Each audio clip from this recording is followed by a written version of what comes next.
Alright, welcome back to the channel. I'm going to teach you guys how to hook up your AFR in Kpro.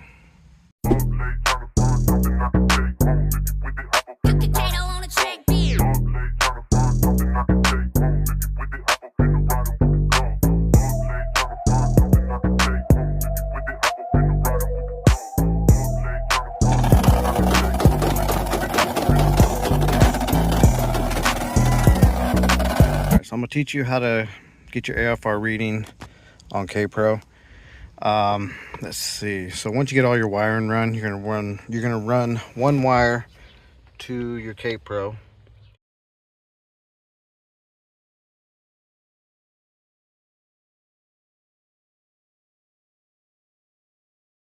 Which is, if you look here on the left side wire, right there, that's your analogs.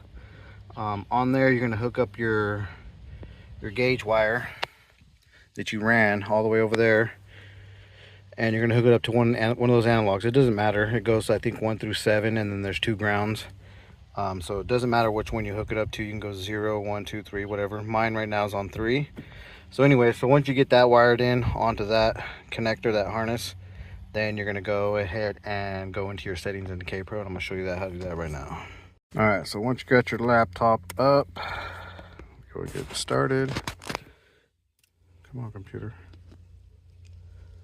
Come on. Okay, so once you get your laptop going, you got Kpro opened right here, okay? Kind of a glare. Let's see if I can get away from the glare. That'll work. Okay, so what you're looking for is, let me find where the mouse is on here. So what you're looking for is analog inputs, okay? So you'll click on analog goddamn, I can't speak today. Analog inputs, and right here are all your analog inputs 1 through 7, okay? So whatever one you hooked it up to, so this will be 0, 1, 2, 3, etc. So let's say, for instance, right now, like I said, mine's on number 3, so that's right here. So let's go ahead and go analog 0. As you can see right here, let me do this. As you can see right here, that says analog 0, so that knows that you clicked on analog 0. Moving on, you're going to go down to, you can name it if you want, the next one down, but you're going to go to conversion. So right here on conversion is all your O2 sensors. So these are your O2 sensors plus your wideband, whatever. These are all the AEMs. So if you're running an AEM, you have to look on the back of your gauge. On the back of your gauge, you will see a number. Okay, your number will be one of these. I think mine's the 4100. I can't remember, or 4110. Anyways, mine's hooked up. So you're gonna scroll down, find out which one you're using. Okay, there's a bunch of different types of widebands on there.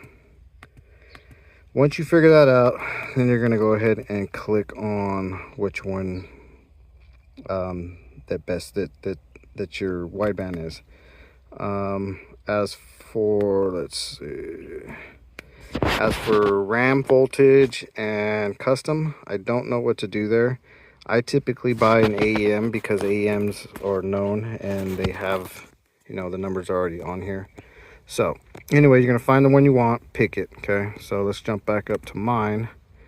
Mine's a 404110. Okay, see, I'm at right here, analog 3, and then AEM 304110. Okay, once you click on that, you're gonna go ahead and upload it with the arrow. Where is that? Upload it with the arrow. So once you upload it, your gauge will read your AFR, and then I'll show you where to read, where you'll get your AFR reading right here. So it says analog 3. It's red right now. So when I start the vehicle, I'll go ahead and show you what it's going to be like. So doing some research, if your gauge is not listed, you might have to reach out to the brand and find out what the what the voltage is, because you'll probably have to do a custom. For the glow shift one, doing my research, I think the PLX SM AFR is the one you're going to need. That's the only one that I know of. Like I said, you'll have to reach out and figure out if you have an off-brand, like not a AM or Innovate or Motec or something like that, NGK. You'll have to reach out to that company, and sometimes on their websites they'll have the voltage reading, which at that point you'll have to go to custom. And if I'm guessing right, see, I've never messed with none of this, so you would have to reach out to them and then do some research. But I think you have to do the voltage settings on it for the custom inputs. Let me scroll down. Yeah, so there's you know, all these custom things you'd have to do. I've never messed with it. Like I said, I always buy the AM or a name brand, not a name brand, but you know, one that's already on here, because it just makes it so much easier just to, you know, put it in. If not, you can also reach out to your tuner. Your tuner will probably have a better idea of how to do the custom voltage on that or something like that. So yeah, that's what that is. All right, so as you can see, these are LEDs, so you're not about to see it that good. It's gonna flash. Right now it's reading at 14.6. I'm gonna go ahead and turn on the key, turn the car on. Okay. And then turn the car on. Okay, car's running. Might speak a little loud. So once you get that, then you're gonna go ahead, hold on one second. Let me turn it off. I need to re-upload the map, because as you can see right now, lightning bolts. Oh yeah, shit, gotta hook up the cable. Anyways, moving on, hold on. All right, so you're gonna grab your cable, you're gonna plug it into the USB part, wherever that is on your computer. Okay. You hear it says right there, ECU connected. So once the ECU is connected, you'll have that lightning bolt should light up, which is right here. You're gonna click on that. As you can see right now, analog 3, which my AFR gauge is hooked up to, is reading that right now. So I'm gonna go ahead and turn it on. So right now it's at a cold start, but as you can see, it's reading at 10.4, 10 whatever.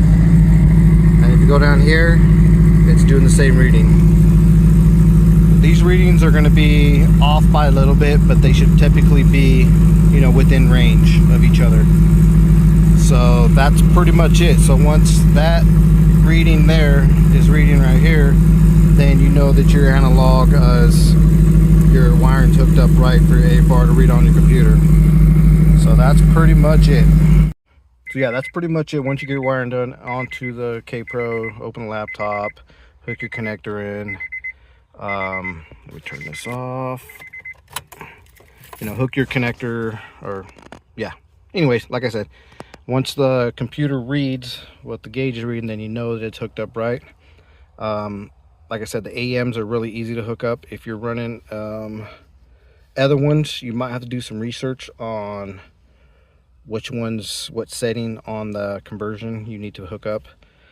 But that's pretty much it. It's pretty straightforward. Just that's how you do it.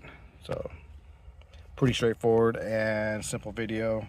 If you had any questions, go ahead and comment below. I'll try to figure out, you know, answer your questions as much as possible, but pretty straightforward. So if you guys are wondering what is going on with this car right now, back there on the fuel pump, it's not holding pressure at the rail. I got to figure out why. I think one of the hoses inside the fuel, the feed hose inside, is back pressure now. It's like blowing out the top or something, or blowing out the bottom, so it's not holding pressure, so it's dropping out. Once I turn the car off, I look at the gauge on the fuel rail and it completely drops to zero. Never used to do that. And I put a new hose on there, and I think the clamp is tight, but I think the pressure is just blowing off the top of the hose. So haven't been motivated to fix it. I'm probably going to try fixing it here soon. Hopefully that fixes everything up and the car can be running good again. Just haven't had the motivation. I'm tired of getting disappointed every time I do something and something else happens. But anyways, cut to, once I get this thing running, we'll do some more videos.